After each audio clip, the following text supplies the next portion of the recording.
बिस्मिल्लाहिर्रहमानिर्रहीम। अस्सलाम वालेकुम नाज़रीन मोहतरम, इससे पहले इस कहानी की आप 64 किस्तें सुन चुके हैं। अब 65वीं किस्त मुलाहिज़ा फरमाएं। लेकिन दूसरे हिला में जब मैं उलझ कर गिर पड़ा, मेरे पांव जमीन पर न रहे और मैं खुद ब खुद ही गोया सिमट कर रह गया। तब मुझे एहसास हुआ कि वो जाल हकीकी था और मुझ पर ही फेंका गया था और मैं नहायत ही आसानी से किसी बेज़र जानवर की तरह उसमें फंस कर रह गया था। थोड़ा सा लुढ़कने के बाद मैं संभला तो कुछ फासले पर दाएं बाएं दो आदमी हेवलों की तरह खड़े नजर आए। वो गालबन करीबी दरख्तों से कूदे थे और उनके हाथों में जाल की बंदिशें थीं जिन्हें उन्होंने मुखालिफ समतों में खींचकर जाल का मुंह बंद किया था। ये जाल भी अजीब सी साख्त का था। मछलियां पकड़ने वाले जाल ही से मुशाबा मालूम होता था, लेकिन उसका मुंह बंद करने वाली बंदिशें दो मुखालिफ समतों में थी जिन्हें खींचने से न सिर्फ जाल का मुंह बंद हो गया था बल्कि जाल सुकड़ कर भी रह गया था और मैं भी उसमें सिमट कर रह गया था। बल्कि यूं कहना चाहिए कि एक बड़ा सा गोला बनने में कुछ ही कसर रह गई थी। खासी मुज़हका खेज सी सूरत हाल थी। एक लम्हे के लिए तो मुझे यकीन न आया कि मैं यूं मुज़हका खेजी से अंदाज में भी किसी के काबू में आ सकता हूं, और जब मैं यकीन करने पर मजबूर हो गया तो मुझ पर चंद लम्हे के लिए जुनून सा तारी हो गया। मैंने जाल का मुंह खोलने या उसे तोड़ने के लिए मजनूनाना से अंदाज में हाथ पांव चलाने की कोशिश की, लेकिन कोई फायदा न हुआ। जाल टूटना या उसकी बंशें खुलना तो दरकनार, मैं उसमें सही तौर पर सीधा खड़ा होने के काबिल भी ना हो सका। दोनों आदमी उम्दगी से जाल को संभाले हुए थे। मेरी मजनूनाना उछल कूद से उन्हें जो झटके लग रहे थे उन्हें भी वो बर्दाश्त कर गए थे और जाल की बंशें उनके हाथों से नहीं छूटी थी। फिर उनमें से एक ने हल्क से नहायत बुलंद और करीहा आवाज निकाली। अभी तक दूर कहीं इक्का दुक्का जो फायर हो रहे थे वो थम गए और चंद हिलमों बाद दौड़ते हुए कदमों की आवाजें करीब आने लगी। फिर मैंने इर्द गिर्द से हेवले नमूदार होते देखे। फिर चंद टार्चें दोबारा रोशन हुई और वो सब दौड़ते हुए उधर आने लगे जिधर मैं उनके लिए तमाशाए राहत और खुद अपने लिए दर से इबरत बना हुआ था। वो सब मेरे इर्द गिर्द जमा हो चुके तो मैं उनकी तादाद देखकर हैरान रह गया। सिर्फ एक शख्स को काबू में करने या शायद हलाक करने की गर्ज से पूरी फौज की फौज जमा थी। ये लोग सिर्फ दो गाड़ियों में तो नहीं आ सकते थे। मालूम नहीं कब और किस तरह ये लोग यहाँ पहुंचे थे। शायद ये भी जबरदस्त मुनज्जम गरोही अंदाज में काम कर रहे थे। शायद उनके पास ट्रांसमीटर वगैरह मौजूद थे या राब्ते का कोई और जरिया था। उसके अलावा वो यकीनन एक बाकायदा हिकमत अमली बनाकर चले थे। शायद उन्होंने मेरे मामूलात का भी किसी न किसी तरह जायजा ले लिया था, इसलिए एक्शन में आने का नहायत मुनासिब वक्त मुंतखब किया था। कुछ हैरत मुझे उनके हुलिये देख कर भी हुई थी। अब टार्चों वगैरह की वजह से माहौल खासा मुनव्वर हो चुका था। गो के टार्चों का रुख मेरी ही तरफ था और मेरी आंखें चुंदिहाई हुई सी लग रही थीं। फिर भी मैं खासी हद तक गर्दोपेश का जायजा ले सकता था। हैरत की बात यह थी कि उनकी हुलियों में बड़ा फर्क था। उनमें से कोई जीन्स जैकेट में था तो कोई ऐसी शलवार कमीज में जिस पर पूरा थान कपड़े का लग जाता है। कोई पिस्ता कद था तो कोई बेतहाशा जसीम। किसी के चेहरे पर जमाना गार के से इंसानों वाली वहशत थी तो किसी के चेहरे पर मुहज्जब शहरियों वाली मुलायमत। कोई महज एडवेंचर का शौकीन शिकारी मालूम होता था तो कोई फिल्मी किस्म का डाकू या स्याह शलवार कमीज में था। सर पर पगड़ी थी और मुंह पर बकायदा ढाटा भी बंधा हुआ था। कमर से गोलियों की पेटी बंधी हुई थी। इस तरह एक एक नमूने के दो दो तीन तीन आदमी मौजूद थे। मुश्तरक उनमें से सिर्फ एक ही बात थी और वो ये कि उन सब के पास जदीद साख्त की गन्ने थी। अगर किसी के पास रिवाल्वर भी था तो वो भी जदीद तरीन साख्त का था। हत्ता कि एक शख्स के पास हल्की मशीन गन भी मौजूद थी। लगता था कि वो लोग कोई छोटा मोटा शहर फतह करने के इरादे से निकले हैं। मैं गहरी सांस लेकर रह गया। वो सब दिलचस्पी अमेज सी नजरों से मुझे देख रहे थे, लेकिन उनके चेहरे तासरात से आ रही थे। बस कुछ जोशो खरोश और कुछ भगदड़ की थकन बाकी थी जो अब फतह की तमानियत में बदलती जा रही थी। मुझे उस पर भी हैरत थी कि वो फौज मुझ पर एक तन्हा और गैर मुसल्लह शख्स पर काबू पाकर कदरे शर्मिंदा नजर आने के बजाय मुतमिन नजर आ रही थी। चमड़े की जैकेट और शिकारियों वाली खाकी पेंट में मलबूस एक दराज कद नौजवान जो उस भानुमती के कुंबे का सरबराह मालूम होता था अपनी मशीन गन पिस्टल को उंगली पर घुमाते हुए आगे आया। मेरे करीब पहुंचकर फिल्मी अंदाज में एक झटके से रुका। नखूद से मुझ पर एक नजर डाली। उसके बाएं रुखसार पर एक ताजा जख्म था जिससे खून रिस रहा था। नखूद भरे अंदाज में ही उसने उल्टे हाथ से उस जख्म को पूंछा और फिर अचानक ही न जाने क्या सोचकर पूरी कुव्वत से मुझे एक ठोकर रसीद की। वो शिकारियों वाले फुल बूट पहने हुए थे। ठोकर मारने में उसने कुव्वत भी बड़ी सर्फ की थी। ठोकर मेरी रान पर पड़ी थी और एक लम्हे के लिए मुझे यूं लगा था जैसे उस जगह से गोश्त फट गया है। तकलीफ तो बहुत हुई लेकिन मैं बर्दाश्त कर गया। मैंने आंख तक नहीं झपकी थी। एक टुक उसकी तरफ देखता रहा, लेकिन अफसोस कि उस वक्त मैं उकड़ों सी हालत में बैठा हुआ था। बड़ी शिद्दत से दिल चाह रहा था कि इस वक्त मैं उसी की तरह सर उठाकर उसके सामने खड़ा हो सकता। मुझे यकीन था कि वो मेरा एक भरपूर घूंसा भी बर्दाश्त नहीं कर सकता था, लेकिन सरे दस्त वक्त उसके साथ था। मैंने गैर इरादी तौर पर उठने की कोशिश की, लेकिन मैं बदस्तूर जाल में बुरी तरह जकड़ा हुआ था, इसलिए कामयाब न हो सका। नुतफा ना तहकीक, मैंने बुलंद और ठहरी ठहरी आवाज में कहा, तेरी माँ ने तुझे इन्हीं लोगों को ठोकरे मारना सिखाया है जो बंदिशों में जकड़े हुए हों। उसके अंदाजो इतवार फिल्मी थे, लेकिन वो फिल्मी विलन की तरह जोश में नहीं आया। बिल्कुल उसी तरह नपे तुले अंदाज में उसने मुझे एक और ठोकर रसीद की और बड़े मुतमिन लहजे में बोला, हाँ मेरी माँ ने तो क्या, मेरे बाप ने भी मुझे यही सिखाया है कि दुश्मन को ज्यादा से ज्यादा बेबस करके मारो। बेबसी, गुस्से और झुंझलाहट से मेरे जिस्म में खून की गर्दिश इतनी तेज हो चुकी थी कि इस मर्तबा मैं ठोकर की तकलीफ भी महसूस न कर सका। मेरी कनपटियां सनसना रही थीं और अपनी आंखों से खुद मुझे शोधने से फूटते महसूस हो रहे थे। ताहम मैंने हद्दुल इम्कान ठहरे ठहरे लहजे में पूछा, क्या दुश्मनी है मुझसे तेरी? हम दोस्तों के दुश्मन को अपना भी दुश्मन समझते हैं, उसने फखरिया से लहजे में जवाब दिया। मैं उससे पूछना चाहता था कि वो किन दोस्तों का जिक्र कर रहा है कि उसने मशीन पिस्टल का दस्ता मेरे सर पर रसीद करने के लिए नहायत खूनख्वाराना अंदाज में उसे हवा में बुलंद किया। अंदाज बता रहा था कि अगर वो जर्ब मेरे सर पर पड़ गई होती तो मेरी खोपड़ी खतरनाक हद तक चटक जरूर गई होती, लेकिन उससे पहले ही डाकुओं के से हुलिये वाले एक दराज कद और जसीम शख्स आगे बढ़कर उसकी कलाई मजबूती से गिरफ्त में ले ली। उन्होंने बोला था कि अगर ये जिंदा हाथ आ जाए तो फिर इसको हर हाल में जिंदा ही लाया जाए।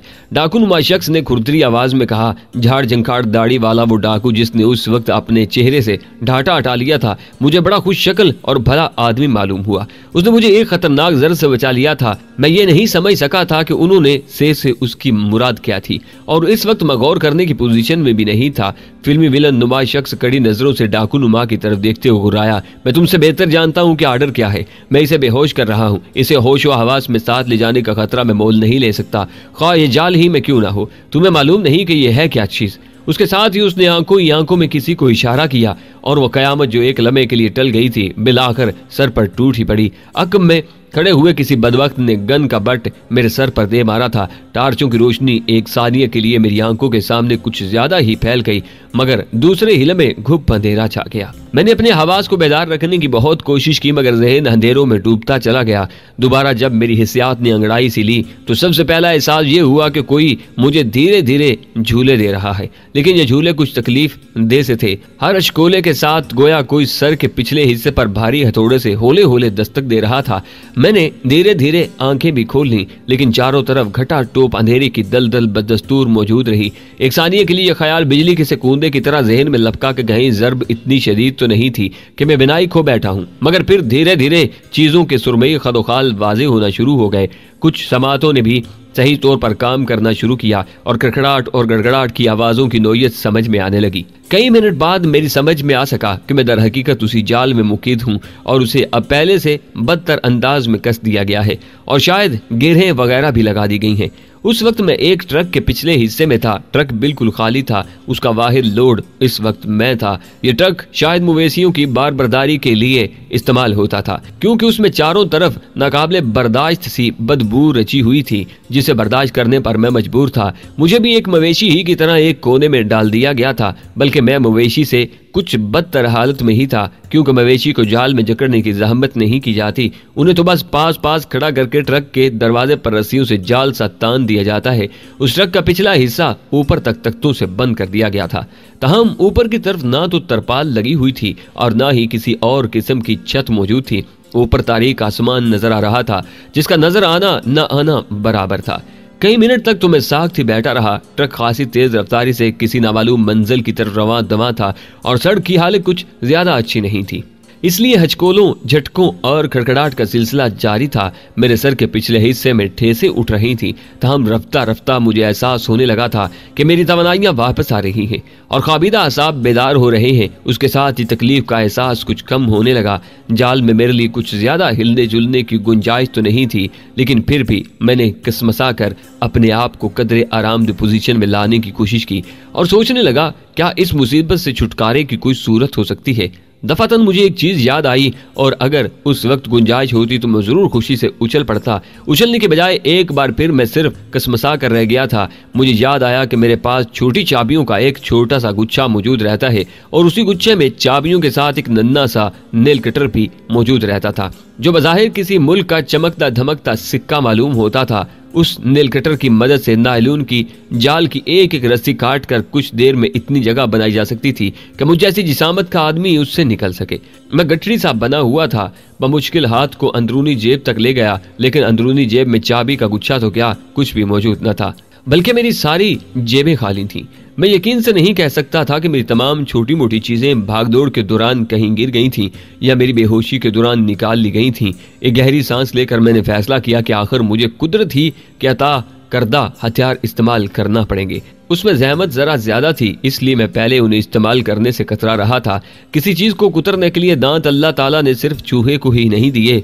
इंसान के दांतों में भी 4 दांत ऐसे होते हैं जिन्हें वो चूहे की तरह इस्तेमाल कर सकता है, लेकिन उसके लिए कुछ मशक और थोड़ी सी समझदारी की जरूरत होती है। मुझे तो खैर डेंटिस्ट की मदद की जरूरत भी नहीं पड़ी थी। मश्क मैंने खासी की थी और एक बार उस किस्म के काम में इन दांतों को इस्तेमाल भी कर चुका था। उस वक्त मेरे हाथ एक मोटी सी रस्सी से बंधे हुए थे और मुझे एक तहखाने में कैद कर दिया गया था। गनीमत यह था कि मेरे हाथ पुश्त पर नहीं बांधे गए थे और गनीमत यह भी था कि मेरे हाथ सर से बंधे हुए भी नहीं थे। और इसका नफ्सियाती असर यह था कि मैं अपने आप को ज्यादा मायूस कुन नहीं महसूस कर रहा था। मैंने एक जगह से जाल की रस्सी को दांतों में दबाकर कुतरना शुरू किया और चंद ही सेकंड में उसे काटने में कामयाब हो गया, जिसे ताकत से तोड़ना बेहद मुश्किल था। फिर मैं जाल के एक एक चकोर खाने को कुतरता चला गया। उस काम के दौरान मेरे होंठ और मसूड़े जख्मी से हो गए और 4 दांत गोया घिस से गए, लेकिन नताइज बड़े तसल्ली बख्श थे। जल्द ही जाल में सुराख इतना बड़ा होने वाला था कि मैं उससे निकल सकता था और उस जाल से छुटकारा पा सकता था। मैं हत्तुल इम्कान पुरस्कून रहने की कोशिश कर रहा था, उसके बावजूद असाब पर हैजान सा तारी हो चला था। जाल से छुटकारा पाने की उम्मीद नजर आने लगी थी तो दिल की धड़कन तेज हो गई थी। ट्रक उस दौरान शायद किसी और बदतर सड़क पर मुड़ चुका था, क्योंकि झटके और हचकोले पहले से ज्यादा महसूस होने लगे थे। ट्रक की खड़खड़ाहट के सिवा अब तक कोई दूसरी आवाज सुनाई नहीं दी थी। बड़ी यकसोई से सफर जारी था। बिलाखिर वो खुशगवार लम्हा आन पहुंचा जब मैंने अपने आप को सुकेड़ समेट कर जाल से निकाल लिया। इस लानती चीज को समेटकर मैंने एक कोने में फेंका और नहायत मोहतात अंदाज में बैठे ही बैठे ट्रक के अगबी हिस्से तक पहुंचा। गो के ट्रक के पूरे पिछले हिस्से में अंधेरा था और अगर ड्राइवर केबन से किसी सुराख या किसी और जरिए से इधर देख भी रहा होता तो उसके लिए मेरी हरकत देखना मुश्किल ही होता, लेकिन फिर भी मैं एहतियात बर रहा था। ट्रक के अक्ब में जो तख्ते लगे हुए थे उनकी एक दरमियानी दर से आंख लगाकर बाहर देखते ही मैं तवील सांस लेकर रह गया। मेरा अंदेशा दुरुस्त ही था। मैं पहले ही सोच रहा था कि ट्रक के पीछे पीछे कोई गाड़ी जरूर आ रही होगी जिसने ट्रक को कवर किया हुआ होगा, तभी उन्होंने मुझे ट्रक में फेंकने के बाद से ज्यादा हिफाजती इंतजामात नहीं किए थे। मैं एक तवील सांस लेकर रह गया कि ट्रक के हक में एक नहीं 2 गाड़ियां आ रही थीं। अगली गाड़ी तो ट्रक से बमुश्किल 25-30 गज के फासले पर थी, दूसरी गाड़ी उससे मजीद इतना ही पीछे थी। कारों की रोशनी में मुझे अंदाजा हुआ कि वो कोई छोटी सी सड़क थी जिसके दोनों तरफ छिदरे छिदरे दरख्त नजर आ रहे थे। अगर मैं ट्रक के पीछे उतरने की कोशिश करता तो हेडलाइट की जद में आते ही यकीनन कोई गोली मेरा मुकद्दर होती। अब एक ही तरीका था कि मैं ट्रक की साइड की दीवार पर चढ़कर बाहर छलांग लगाने की कोशिश करता, लेकिन उस सूरत में भी कार वालों की नजर में आने के इम्कानात खासे कभी थे। अलबत्ता अगर मैं उस वक्त छलांग लगाता जब ट्रक कोई मोड़ काट रहा होता और उससे पहले के पीछे आने वाली गाड़ी भी उस मोड़ तक पहुंचती, मैं दरख्तों के दरमियान खासा दूर निकलकर अंधेरे में पनाह लेने में कामयाब होता था। तभी मेरे बच निकलने का कोई इम्कान था, लेकिन कोई खास जरूरी नहीं था कि उस सड़क पर कोई मोड़ आता। एन मुमकिन था कि ये मीलों तक इसी तरह सीधी चलती रहती और कोई मोड़ आने से पहले ही कोई वाकया रुनमा हो जाता। बहरहाल मैं दीवार से लगकर घिसटता हुआ वापस अगले हिस्से की तरफ आया। ट्रक की दीवार मेरे कद से खासी बुलंद थी, तहम मैंने उस पर लटक कर जरा बाहर झांका। कार की रोशनी उस तरफ कभी थोड़ी बहुत पहुंचती थी और कभी नहीं, लेकिन छलांग लगाने की सूरत में खतरा बहरहाल मौजूद था। ऐन उसी लम्हे शायद किस्मत ने मुझ पर मेहरबानी फरमाने का फैसला किया और मैंने महसूस किया कि ट्रक मोड़ काट रहा है। मैंने सोच विचार में वक्त जाया नहीं किया। कुछ नहीं कहा जा सकता था कि दोबारा मुझे ऐसा मौका कब मिलता। ट्रक गालबन किसी कच्चे रास्ते पर मुड़ रहा था, क्योंकि इर्द गिर्द यकायक कुछ ज्यादा मिट्टी उड़ती हुई महसूस होने लगी थी। मैंने जिस्म को बंदरों की तरह सुकेड़ा, उचककर ट्रक की पतली सी चोबी दीवार पर चढ़ा और दूसरे तरफ लटक गया। उस दौरान ट्रक मोड़ काट चुका था और कार पीछे रह गई थी। जिस वक्त मैं ट्रक की चोबी दीवार पर चढ़ा, ट्रक उस बुरी तरह डगमगा रहा था कि शायद मैं दरख्त से जुदा होने वाले पके हुए फल की तरह कहीं जा गिरता। लेकिन आरामदेह जिंदगी का दौर शुरू होने के बाद मैंने मशकें और तरबियत तर्क नहीं की थी। ये मशकें और तरबियत जिंदगी के हर मोड़ पर काम आती थी। ट्रक के घूमते ही मैंने छलांग लगा दी। वो कोई पगडंडी नुमा रास्ता था। पांव जमीन पर लगते ही मैं दौड़ पड़ा। पगडंडी के उस तरफ बेतरतीब से दरख्तों का सिलसिला फैला हुआ था। मैं तेजी से उनके दरमियान से गुजरता चला गया। कुछ दूर पहुंचकर मैं एक तनावर दरख्त की ओट में हो गया। ऐन उस लम्हे पहली कार मोड़ पर नमूदार हुई और हचकोले खाती हुई कच्चे रास्ते पर उतरती चली गई। वो मेरे सामने से गुजरती चली गई थी। उसके शीशे तारीक थे। मैं देख नहीं सका था कि उसमें कितने आदमी थे। चंद लम्हे बाद उसी तरह दूसरी कार भी मेरे सामने से गुजरती चली गई। ये अंदाजा मुझे हो गया था कि ट्रक के आगे भी कोई न कोई गाड़ी जरूर थी, बल्कि शायद एक से ज्यादा ही रही होंगी, लेकिन उन्हें मैं नहीं देख सका था। मुझे यकीन नहीं आ रहा था कि मैं इतनी आसानी से ट्रक से फरार होने में कामयाब हो चुका हूँ। उस एहसास ने मेरी धड़कनें कुछ तेज कर दी थी। मैंने चंद गहरी गहरी सांसें लेकर अपने आप को पुरस्कून रखते हुए सोचने की कोशिश की। मालूम नहीं क्यों मेरा दिल कह रहा था कि वो ज्यादा देर मेरे फरार से लाइल्म नहीं रह सकेंगे। मेरे लिए अहम सवाल ये था कि किस सिमत में भागना मेरे लिए मुफीद रहेगा। बेहतर तो यही नजर आता था कि मैं उसी सिमत में सड़क की तरफ भाग लूं जिधर से ट्रक आया था। सड़क पर रहते हुए उम्मीद की जा सकती थी कि शायद मुझे लिफ्ट लेने के लिए कोई सवारी मिल जाए, लेकिन अंदेशा ये था कि मेरी अदम मौजूदगी का एहसास होते ही वो लोग भी उस रास्ते की तरफ चल पड़ेंगे जिधर से वो आए थे। फिर वो तादाद में इतने ज्यादा थे, उनके पास गाड़ियां थी, वो बहुत कम वक्त में बड़ा इलाका खंगाल सकते थे। फिर मैंने खास किसी इस्तदलाल के बगैर उस तरफ मुंह फेरा जिधर मैं पीठ किए खड़ा था और एक तरफ दौड़ना शुरू कर दिया। दरख्तों से बचकर दौड़ते हुए मैंने 100 कदम का फासला तय किया तो आगे एक पुश्ता सा आ गया। मैं उसे भी फलांग गया। उससे आगे कोई दरख्त नहीं था। जमीन नर्म और भुरभुरी थी, जरी जमीन मालूम होती थी। शायद यहाँ ताजा ताजा गोडी की गई थी और अब पानी का इंतजार था, क्योंकि पानी सप्लाई करने वाला नाला खुश्क पड़ा था। मिट्टी इतनी नरम थी कि मेरे जूतों में घुसने लगी थी, ताहम मैं दौड़ता रहा। उसी दौरान मुझे एहसास हुआ कि तारीकी अब पहले जैसी गहरी नहीं रही। सुबह काज़ब के आसार नमूदार हो रहे थे। मैंने अपनी रफ्तार कुछ और तेज करने की कोशिश की। जरी जमीन जल्द ही खत्म हो गई। उसके बाद ठोस और बंजर जमीन का सिलसिला शुरू हो गया। इस नाहमवार मैदानी से इलाके में कुछ दूर दौड़ने के बाद मैं फिर एक पुश्ते पर जा पहुंचा जो खासा ऊंचा था। उस पर चढ़ा तो पता चला कि वो नहर का पुश्ता था। नहर ज्यादा चौड़ी नहीं थी और मुलगजे अंधेरे में सुबखरामी से बहता हुआ पानी सुरमई स्याल मालूम हो रहा था। पानी की हल्की हल्की सरसरार सरगोशियों से मुशाबा महसूस हो रही थी। मैंने इधर उधर नजरें दौड़ाई तो दाएं हाथ पर कुछ ही दूर मुझे छोटी सी पुलिया नजर आई जिससे नहर को पार किया जा सकता था, लेकिन न जाने क्यों मैं उस तरफ न बढ़ सका। दर हकीकत पानी की सरगोशियों ने मुझे बेखुद सा कर दिया था। मुझे यूं लगा जैसे पानी ये सरगोशियां मुझसे कर रहा है। ये सरगोशियां मेरे लिए शनासा ही थीं। फिर मुझे यूं लगा जैसे वो जमीन, वो इलाका, गर्दोपेश की हर चीज मेरी शनासा है। उस वक्त रोशनी नहीं थी कि मैं गर्दोपेश का जायजा ले सकता, लेकिन हर जगह की अपनी गोया है खुशबू होती है। यहाँ की भी अपनी एक खुशबू थी जो मेरे लिए शनासा थी। मुझे एक अजीब भूली बिसरी और गुमगश्ता अपनाइयत का एहसास हो रहा था। मालूम नहीं क्यों मेरे दिल को जैसे कुछ होने लगा था। मैंने उसकी वजह समझने की बहुत कोशिश की, लेकिन कामयाब न हो सका। बिलाकर मैं पुलिया की तरफ चल दिया। पुलिया पुरानी और साल खोरदा सी थी, लेकिन जब मैं उसके करीब पहुंचा तो उसके गिर्द गोया एक सुनहरा हाला रोशन हो गया। ये यादों का हाला था। बचपन और लड़कपन की यादों ने यकलख्त मेरे जहन पर यलगार कर दी। ये तो वही इलाका था जहां मेरा बचपन गुजरा था। इस पुलिया के आसपास मैंने और मेरे दोस्त रियाज उर्फ राजू ने बेशुमार फिल्मों की शूटिंग्स की थी।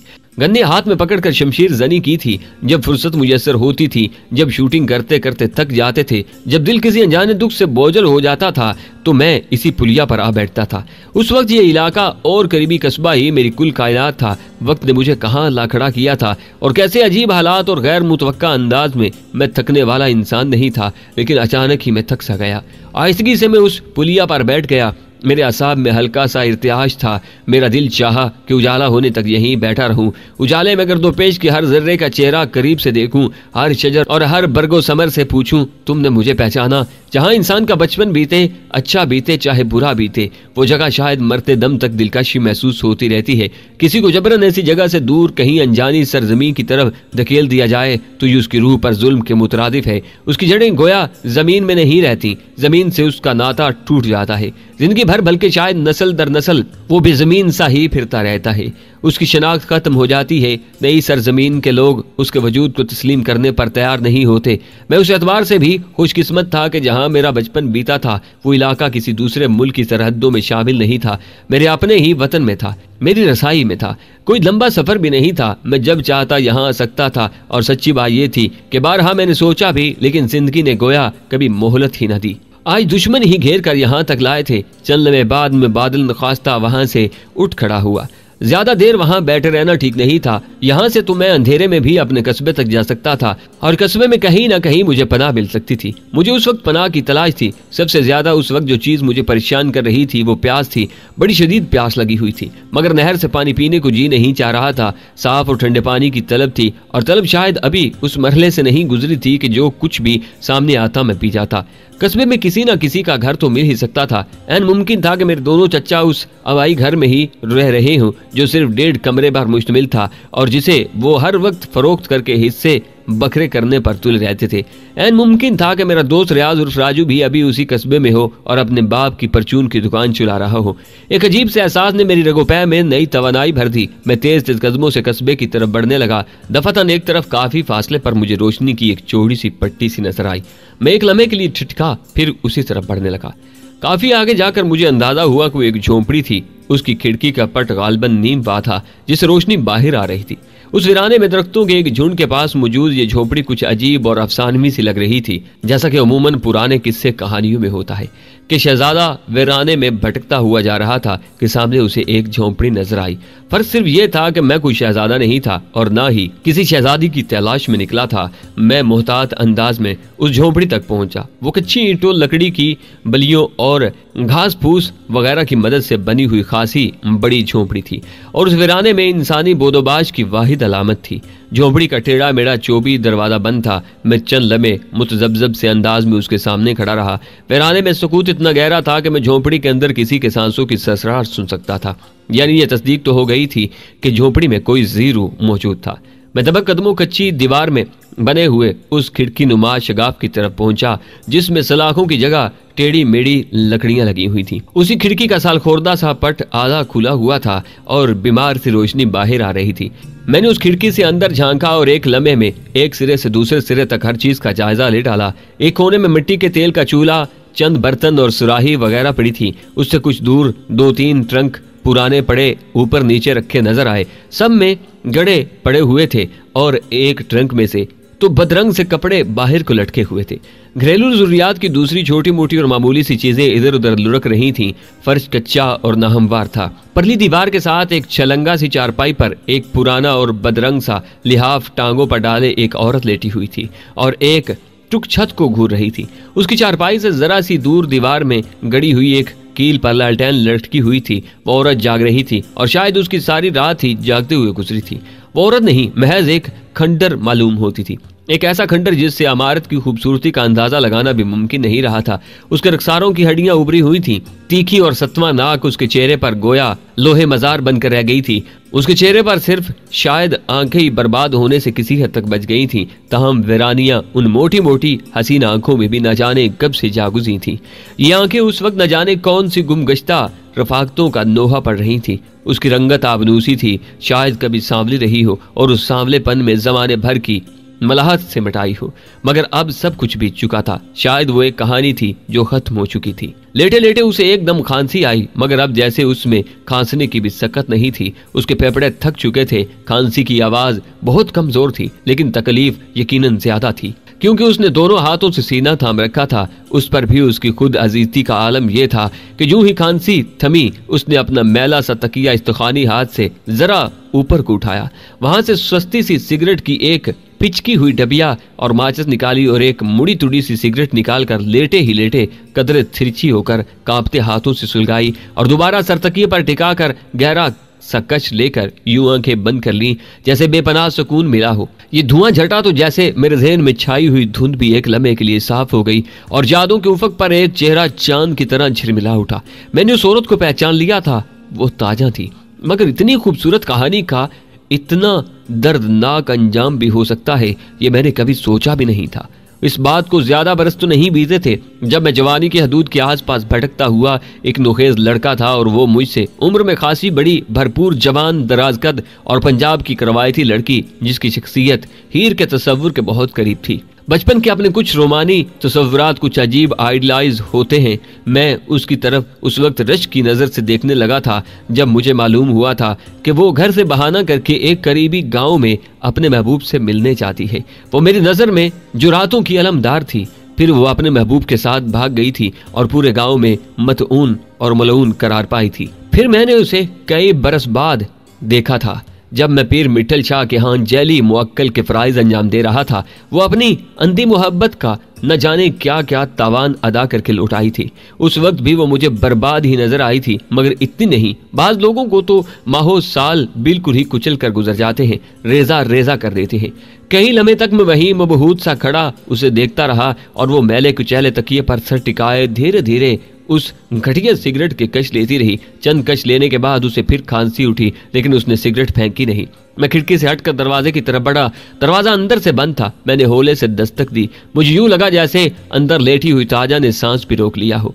फिर उसकी कमजोर सी आवाज जात के खंडर में गूंजने वाले लोहे की तरह उभरी। कौन है? ये वही आवाज थी जिसका लोच, जिसका रसीलापन कभी मेरे नोखेज दिल को उथल पथल कर देता था और मैं बड़े रश्क से सोचा करता था कि न जाने वो कौन खुशनसीब होगा जिसके कानों में ये मधुर सरगोशियां रस खोलती होंगी। वक्त और हालात ने उस आवाज का रस उसकी नगमगई बिछीन ली थी। अजब खरखराती हुई सी आवाज थी।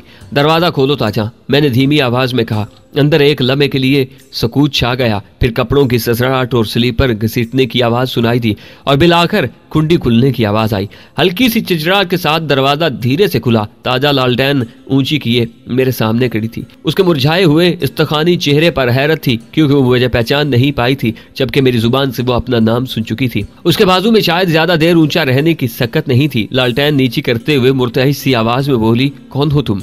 उसके बेकैफ से होंठ बात करते वक्त खजा रसीदा पत्तों की तरह कांपते नजर आए थे। पहले मुझे अंदर आ जाने दो, मैंने कदम बढ़ाते हुए कहा। उसने बिला तामुल मुझे रास्ता दे दिया। शायद उसके पास अब ऐसा कुछ रहा नहीं था जिसके छिन जाने का उसे खौफ होता और जिसकी वजह से वो अजनबियों से डरती। शायद जान भी उसके लिए कोई मताहे गिराम माया नहीं रही थी। उसका लिबास मैला और बुसीदा था। वो सर से पांव तक काबिल रहम मालूम होती थी। उसे करीब से देखकर मेरे दिल को धचका सा लगा था। वो कुछ पीछे हट गई। दरवाजा मैंने अपने अक में बंद कर दिया और एक टुक उसकी तरफ देखते हुए पूछा, तुमने वाकई मुझे नहीं पहचाना? उसने लालटेन कील पर टांग दी और धीरे से नफी में गर्दन हिलाई। तब मैंने उसे याद दिलाया कि खूबसूरत समानों में जब वो नहर के पार किसी से मिलने जाती थी तो वहीं आसपास झाड़ झंकाड़ों में या नहर की पुलिया पर दो लड़के फिल्मों की शूटिंग किया करते थे। उनमें से एक मैं था, अफजल चौधरी, जिसे उस जमाने में गाँव की रवायात के ऐन मुताबिक नाम बिगाड़ने के बाद फज्जा कहा जाता था। कई बार ताजा ने दरख्त पर छुप कर मेरी शूटिंग्स देखी थी। उस जमाने वो बिल्ली किसी फुर्ती से दरख्त पर चढ़ जाती थी और अब शायद उसके लिए हमवार जमीन पर भी चंद कदम चलना मुहाल था, जबकि वक्त इतना ज्यादा भी नहीं गुजरा था कि वो उस हाल को पहुंच जाती। मालूम नहीं उसे क्या चीज घुन की तरह चाट गई थी। मेरी याद दिलाने पर उसे फौरन याद आ गया कि मैं कौन था। पहले तो हैरत और बेयकीनी से उसकी उजड़ी उजड़ी सी आंखें फैल गईं, मगर उस बहाने उनमें जिंदगी की रमक नजर आने लगी। फिर उसके ढांचा नुमा जिस्म पर लर्जा सा तारी हो गया।